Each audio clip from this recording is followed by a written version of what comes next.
Hello दोस्तों, तो आपने बात नोटिस करी होगी कि ये जो सुपर हीरोज होते हैं ये कभी भी सुपर विलन्स को जान से नहीं मारते बल्कि उन्हें पकड़ के अरेस्ट कर लेते हैं। यहाँ पे मैं एग्जांपल लूँ सुपरमैन का, तो सुपरमैन भी यही करता है जब तक विलन ज़ॉर या डार्कसाइड जितना बड़ा ना हो, जिनमें पावर होती है पूरी की पूरी दुनिया को ख़त्म करने की।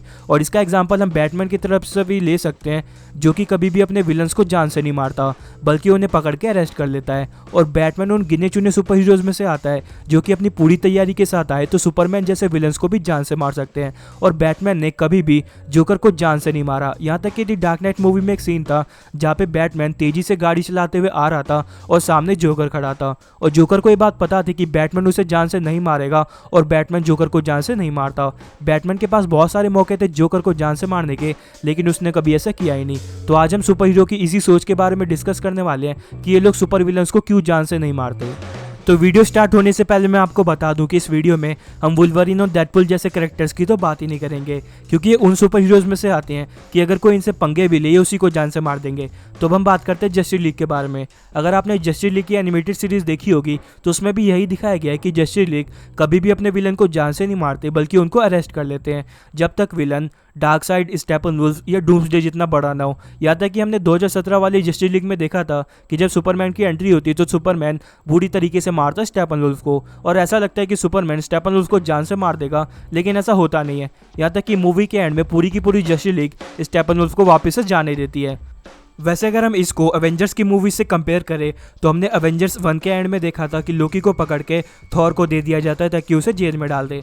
एवेंजर्स 2 में अल्ट्रॉन को जान से मार दिया जाता है। एवेंजर 3 में थैनोस जीत जाता है और 4 में थैनोस को मार दिया जाता है। और वहीं जस्टिस लीग की पहली मूवी में स्टेपनवुल्फ को वापस से उसके प्लेनेट पर जाने दिया जाता है, जो कि पूरी तरीके से एक इलॉजिकल सीन लगता है हमें।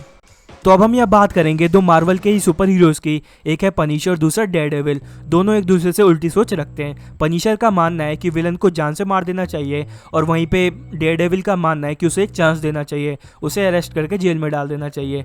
तो अगर हम डेयरडेविल के पास्ट पे ध्यान दें तो डेयरडेविल जब बच्चा था, यानी कि जब वो एक इंसान था, तब एक एक्सीडेंट में उसकी आंखों में केमिकल गिर जाता है जिससे वो अंधा हो जाता है, लेकिन उसके बाकी के जो सेंसेस है जैसे कि सुनने के सेंसेस और महसूस करने के सेंसेस वो बहुत ही ज़्यादा तेज हो जाते हैं, इतने कि वो शहर में किसी की भी आवाज़ सुन सकता है, जिससे उसे पता चल जाता है कि कहाँ पे क्राइम हो रहा है। उसके बाद वो उस पर्टिकुलर जगह पे जाके उस क्राइम को रोकता है।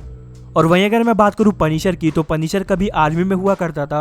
वो बहुत ही ज़्यादा स्ट्रॉन्ग है फिजिकली और मेंटली भी बहुत ही ज़्यादा स्मार्ट है, लेकिन एक बार कुछ माफिया गैंग के बीच में लड़ाई हो गई, उनके बीच में गोलीबारी भी हुई और वहीं पे फ्रैंक यानी कि पनिशर की फैमिली मौजूद थी और उसकी फैमिली को गोली लगने की वजह से उसकी पूरी की पूरी फैमिली मर गई। अब वो ठहरा आर्मी का सोल्जर जो कि पूरी तरीके से ट्रेन था और वो अपनी फैमिली का बदला लेना चाहता था, और वो सारे के सारे माफिया लोगों को अकेला ही जाके मार आता है और तब वो बनता है पनिशर।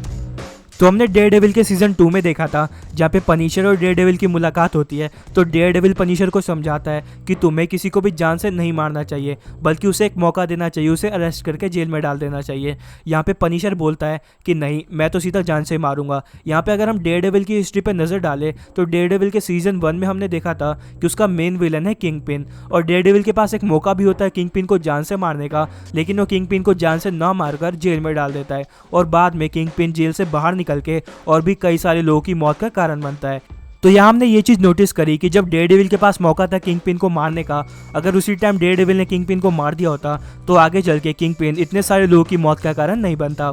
लेकिन वही अगर हम बात करें पनिशर जैसे सुपर हीरोज़ की, तो ये तो सीधा अपने विलन्स को जान से मार देता है। तो यहाँ पे एक चीज़ भी नोटिस करने वाली हुई कि अगर पनिशर अपने विलन को जान से ही मार देता है तो उसमें और उसके विलन्स में फ़र्क ही क्या रह जाएगा, और यही चीज़ किसी हीरो को एक सुपर हीरो बनाती है। वैसे हमने ये भी देखा है कि बैटमैन के पास बहुत सारे मौके थे जोकर को मारने का, लेकिन वो जोकर को पकड़ के जेल में डाल देता है और जोकर जेल से बाहर निकल के और भी बहुत सारे लोगों की मौत का कारण बनता है। तो आप अपनी सोच मुझे कमेंट करके ज़रूर बताइएगा कि क्या सुपर हीरोज़ को अपने विलन को जान से मार देना चाहिए या उन्हें पकड़ के अरेस्ट करना चाहिए, क्योंकि अरेस्ट करने पर वो फिर भाग भी जाते हैं और भी कई सारे लोगों की वो फिर मौत का कारण बन जाते हैं। तो आप कमेंट करके ज़रूर बताइएगा। तो अब बस इस वीडियो में इतना ही। अब अगर आपको वीडियो पसंद आई तो इसे लाइक करें और मेरे चैनल को सब्सक्राइब करके बेल आइकन को प्रेस कर दीजिएगा। Thanks for watching this video. मिलते हैं आपसे अगली वीडियो में, तब तक के लिए बाय।